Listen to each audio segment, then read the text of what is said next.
Hi, பாடி hairs remove பண்ணுறதுக்கு இன்னும் racer waxing steps use பண்ணிட்டு இருக்கீங்களா? உங்களுக்காக தான் இந்த ப்ராடக்ட். இது நான் யூஸ் பண்ணதுக்கு அப்புறம் தான் இந்த வீடியோ உங்க கூட ஷேர் பண்றேன். இந்த வீடியோல லைவ் ரிசல்ட் உங்ககிட்ட காட்ட போறேன். வாங்க காமிக்க போற ப்ராடக்ட் பாத்தீங்கன்னா பெயின்லெஸ் ஹேர் ரிமூவல் பவுடர். அதுக்கு வந்து ஒரு பவுல் அண்ட் அதை அப்ளை பண்றதுக்கு ஒரு ப்ரஷ் எடுத்துக்கோங்க. இதுக்கு தேவையான குவான்டிட்டி வந்து இதுல நீங்க போட்டுக்கலாம்.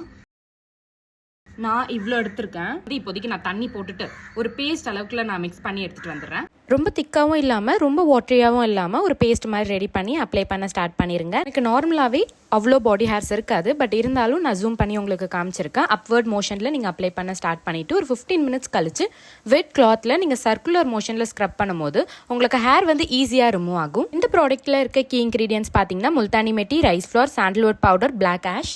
ஒரு artificial chemical or artificial colours எதுவும் இருக்காது. உங்களுக்கு ஃபர்ஸ்ட் டைம் யூஸ் பண்ணும் போதே ஹேர் வந்து சூப்பராக ரிமூவ் ஆகிடும். உங்களுக்கு லைவ் ரிசல்ட் காமிச்சிருக்கேன். இது வந்து என்னோட ரைட் ஹேண்ட் அண்ட் இது வந்து என்னோட லெஃப்ட் ஹேண்ட். ஸ்க்ரப் பண்ணாத இடத்துல இருக்க ஹேர்ஸும் நீங்கள் இதில் பார்க்கலாம். இந்த சூப்பரான ப்ராடக்ட் மந்த்ரம்ல இருந்து தான் வாங்கியிருக்கேன். கண்டிப்பாக எல்லாருமே ட்ரை பண்ணணும். இதோட லிங்க் வேணும்னா லிங்க்னு கமெண்ட் பண்ணுங்க. ஃபாலோ அண்ட் சப்போர்ட் பண்ணிருங்க.